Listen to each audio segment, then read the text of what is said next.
salaamaaleykum suñu mbokki internet yu Yelli TV namoon nañ leen waaw suñu émission bi gëj nañ ko def trop mais xam nga rek dañ nekkoon si di leen seetal yu gën a baax yu gën a mool yoo xam ne da ngeen koy utiliser mu leen di gën a yokk lépp ngir seen taar lépp nga xam ne seen santé loolu rek lañ leen di wëral ñu di leen wax rek ngeen abonné suñu chaîne bés si cloche bi pour vidéo bu ñu jot ngeen am ko di aimer di ñu poser question loolu yëpp daf ñuy neex.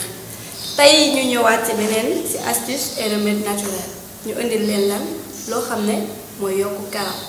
karaw ñu xam nañ ne dafa bokk ci taar muy ci góor muy ci jigéen léegi moom ñëpp ko soxla liñ leen ci indil nag loo xam ne danga koy def 3 jours yu nekk soo ko defee sa karaw dina pousser au bout de 2 mois ci benn weer nga gis résultat yoo xam ne c'est incroyable loolu lañ leen di may tey mais bu leen fàttee abonné ci Yelli TV te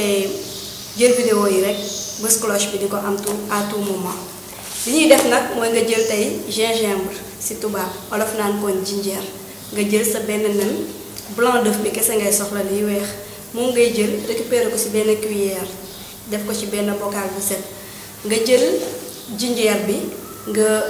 gratter ko soo ko gratter dina am benn jus bu ciy génne soo ko gratter pare danga koy presser jus boobu noonu moom ngay jël mélanger ko ak blanc d'œuf bi nga xam ne defoon nga ko fenn soo leen mélanger nga jël ko du yem rek ci karaw bi mais danga koy defaale ci biir bopp bi diw ko ci der bi nga xam ne crasse yi yëpp lay dindiwaale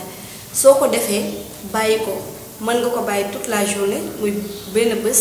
wala nga def ko 3 heures de temps soo paree nga raxas ko ak ndox bu set boo paree nga jël sa shampoing def ko ci appliqué ko ci bu soobee yàlla di nga ci gis résultat yoo xam ne di ngeen xoolal jël contacté ñu laajaat ñu nañu ci gën a baax loolu lañ leen indiloon tey ci astuce et remède naturel ba beneen yoon merci.